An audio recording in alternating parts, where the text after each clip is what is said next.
This video was made possible thanks to my magnanimous Patreon supporters. Also, just a heads up, there will be flickering lights in this video between these timestamps. Most subways in America run underground in urban cores, then pop above ground to service the inner suburbs.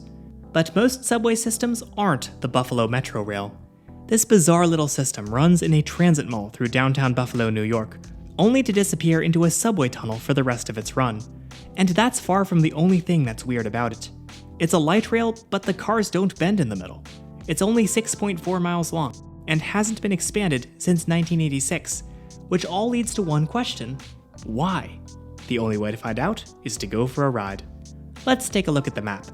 Buffalo, New York is the second largest city in the state, with an urban population of 276,000, down from 600,000 in 1950.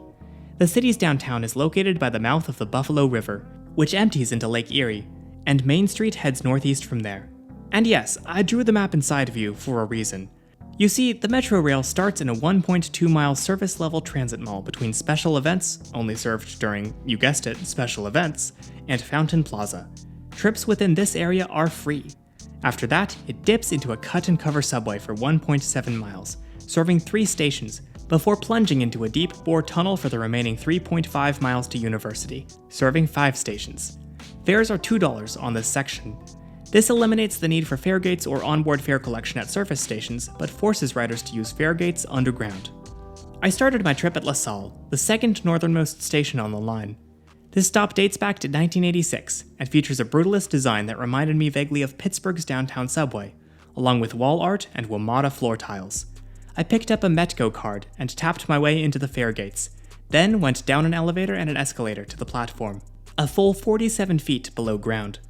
Not 30 seconds went by before a northbound train arrived.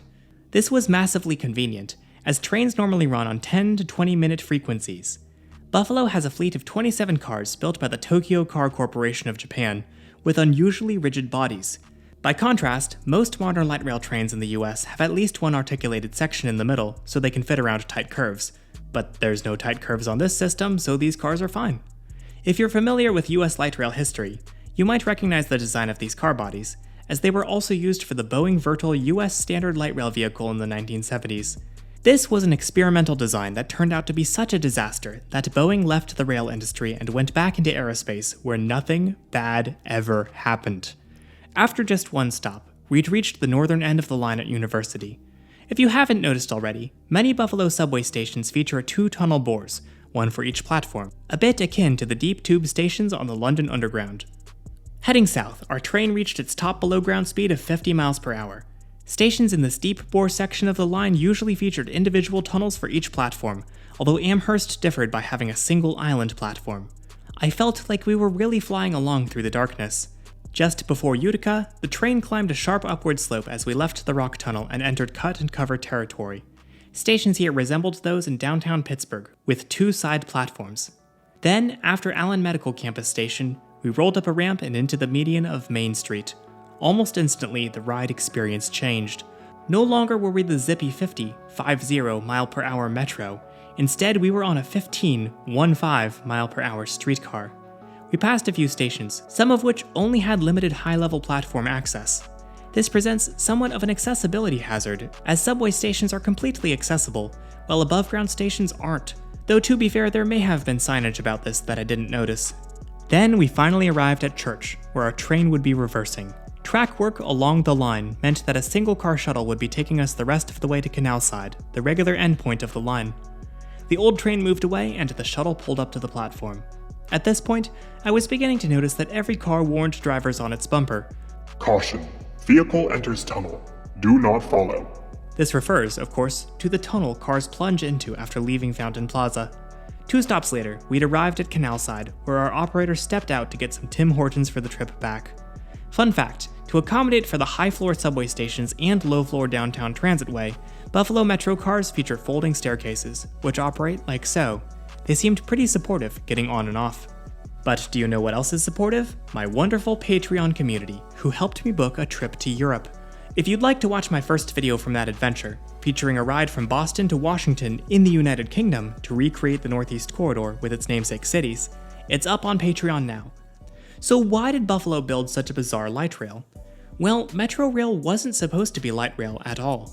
Initial plans in the early 1970s called for a 43-mile heavy rail system with room for expansion, linking the Buffalo-Niagara region.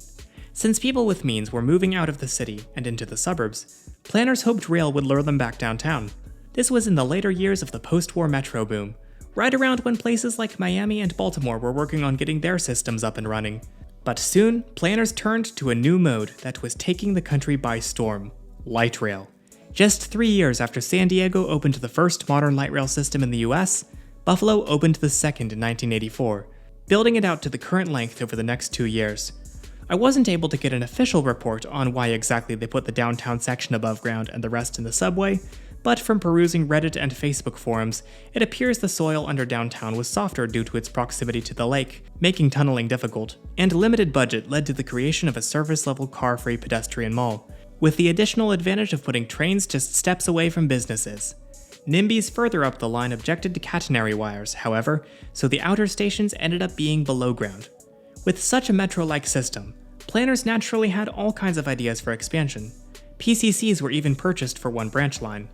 But the population of Buffalo was declining rapidly, and growth had even slowed in the suburbs. Metro rail ridership peaked at about 8 million in the 1990s, then dropped off over the following decades.